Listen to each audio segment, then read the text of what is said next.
One time a preacher went to see if he could put a haunt to rest at a house in his settlement. The house had been haunted for about 10 years. Several people had tried to stay there all night, but they always would get scared out by the haunt. So this preacher took his Bible and went to the house, went on in, built himself a good fire and lit a lamp. Sat there reading the Bible. Then just before midnight he heard something start up in the cellar. Walking back and forth and back and forth. Then it sounded like someone was trying to scream and got choked off. Then there was a lot of thrashing round and struggling, and finally everything got quiet. The old preacher took up his Bible again, but before he could start reading, he heard footsteps coming up the cellar stairs. He sat watching the door to the cellar, and the footsteps kept coming closer and closer. He saw the doorknob turn, and when the door began to open, he jumped up and hollered, "What do you want?" The door shut back easy-like, and there wasn't a sound. The preacher was trembling a little, but he finally opened the Bible and read a while. Then he got up and laid the book on the chair and went to mending the fire. Then the haunt started walking again, and step, step, step up the cellar stairs. The old preacher sat watching the door, saw the doorknob turn and the door open. It looked like a young woman. He backed up and said, "Who are you? What do you want?" The haunt sort of swayed like she didn't know what to do. Then she just faded out.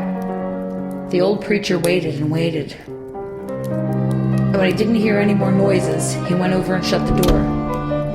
He was sweating and trembling all over, but he was a brave man and he thought he'd be able to see it through. So he turned his chair to where he could watch, and he sat down and waited. It wasn't long before he heard the haunt start up again, slowly. Step, step, step, step. Closer and closer. Step, step, and it was right at the door. The preacher stood up and held his Bible out before him. Then the knob slowly turned and the door opened wide. This time the preacher spoke quiet-like. He said, "In the name of the Father, the Son, and the Holy Ghost, who are you and what do you want?" The haunt came right across the room, straight to him, and took a hold of his coat. It was a young woman about 20 years old. Her hair was torn and tangled, and the flesh was dropping off her face, so all he could see were the bones and part of her teeth. She had no eyeballs, but there was a sort of blue light way in the back of her eye sockets, and she had no nose to her face. Then she started talking. It sounded like her voice was coming and going with the wind blowing it. She told how her lover had killed her for her money and buried her in the cellar. She said if the preacher would dig up her bones and bury her properly, she could rest. Then she told him to take the end joint of the little finger from her left hand and lay it in the collection plate at the next church meeting, and he'd find out who had murdered her. And she said, "If you come back here once more after that, you'll hear my voice at midnight, and I'll tell you where my money is hid, and you can give it to the church." The haunt sobbed like she was tired, and she sunk down toward the floor and was gone. The preacher found her bones and buried them in the graveyard. The next Sunday, the preacher put the finger bone in the collection plate. And when a certain man happened to touch it, it stuck to his hand. The man jumped up and rubbed and scraped and tore at the bone, trying to get it off.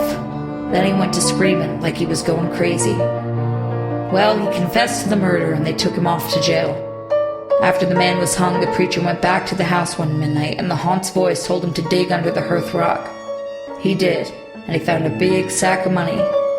And where that haunt had held onto his coat, the print of those bony fingers was burned right into the cloth, and it never did come out.